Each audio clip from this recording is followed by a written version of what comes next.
I've been to nearly 150 countries, and this is definitely the most bizarre capital city I have ever visited. This is a city where the streets are spotless and almost completely empty. The city holds the Guinness World Record for the most white marble buildings in the world, and every single car is also white. The government controls almost everything here, including the internet. This is Ashgabat, Turkmenistan, and I've been waiting for 20 years to get here. Hi guys, so it's day 3 in Turkmenistan, and today I'm gonna explore a little bit more of Ashgabat. So let's go. Here's something I never told anyone. When I was a kid, my friends and I went to the cinema with one goal: to pick the most boring movie possible, as a joke. We landed on a documentary about Turkmenistan, and while my friends sat there suffering through it, I was genuinely fascinated. I didn't say anything, but even as a child, I was endlessly fascinated by different countries and cultures around the world. Something about this bizarre, isolated country stuck with me. 16 years of traveling, 146 countries later, I finally made it here. So I'm walking to the Independence Park right now. It's kind of weird outside here. Like, there's no one else walking here. I mean, this is the main road and there's like no one else here. Ashgabat is also known as the White City. Almost every building here is made out of white marble. It's also illegal to have a car in any color other than white or light silver. Alright, so I made it here. Pretty impressive. So this is apparently one of the major tourist attractions in Ashgabat, and a pretty important place in general, because this independence monument was built here to celebrate Turkmenistan's independence from the Soviet Union. But the funny thing is that even here there's like no one around. It feels almost like a ghost town. Okay, I can hear some music over there, and I think there are other people as well. I'm gonna go there and check it out.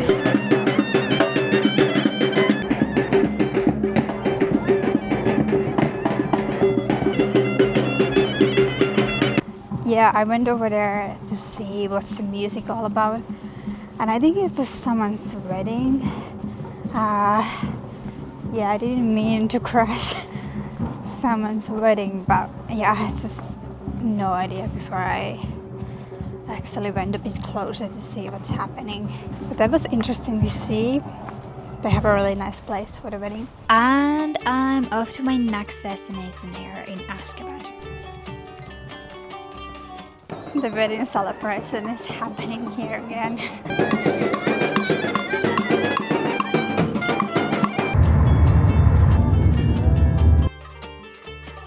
So this is the wedding palace, a place where locals come to officially register their marriage. And the government spent over $100 million building this place, which when you look at it, kind of makes sense. At the top you can see this giant globe with a golden map of Turkmenistan on it.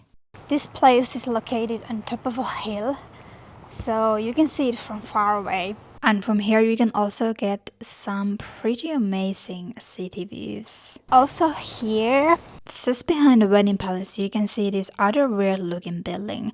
So this is actually a hotel. It's also known as the Water Droplet Hotel because of its shape. It's actually quite an expensive place. I think it costs around $200 a night. Yesterday I saw so many other real looking buildings and monuments as well. So if you walk just down from the wedding palace, there's this kind of like a small park. So they have some benches here where you can sit down, and the views from here are absolutely amazing. I mean, look at that.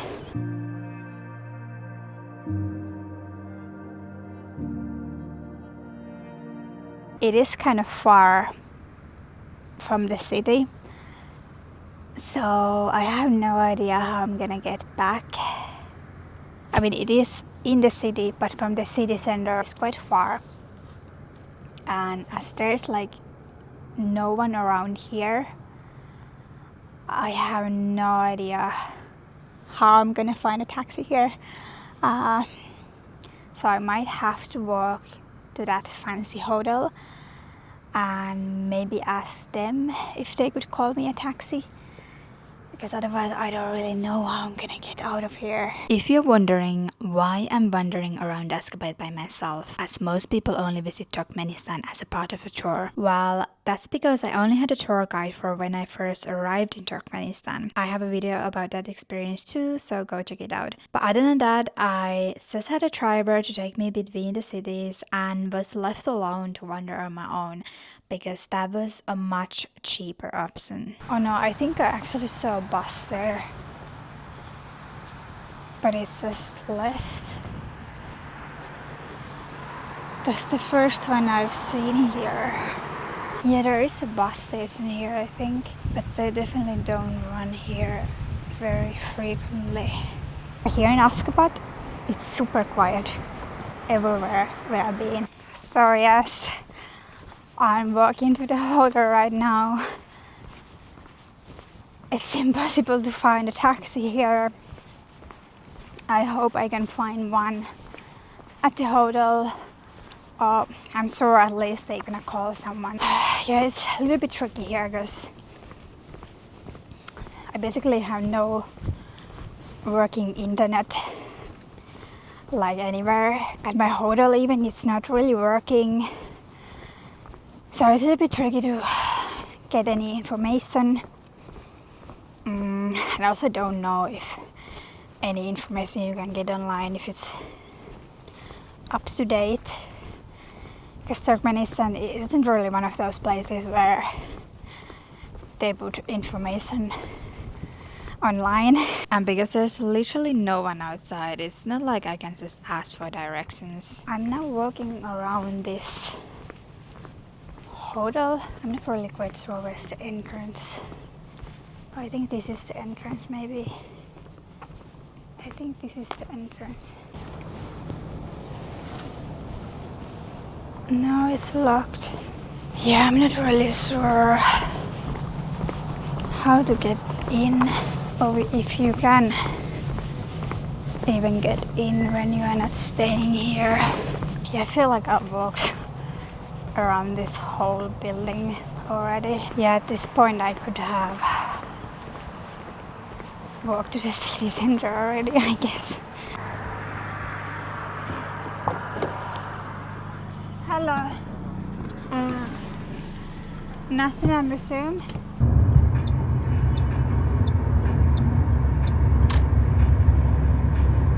So I somehow managed to take a taxi just in front of the hotel.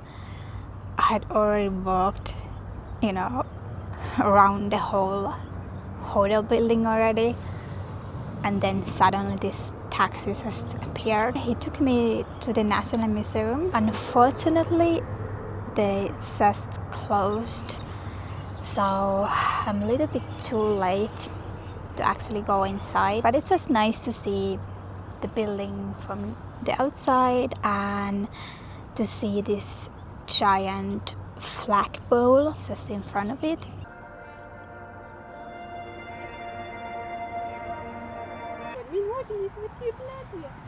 Sorry, do you know if I can take a bus here? 20 bus. 20, okay, thank you so much.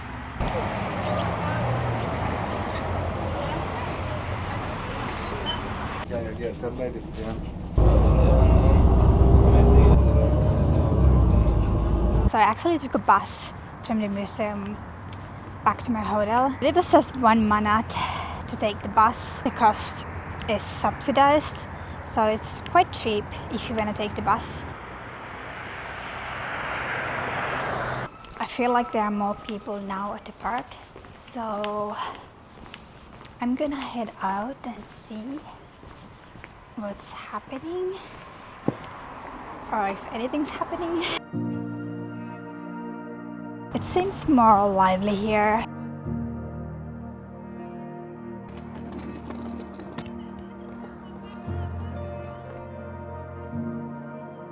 There's this beautiful full moon over there. It's so beautiful with the moon out there.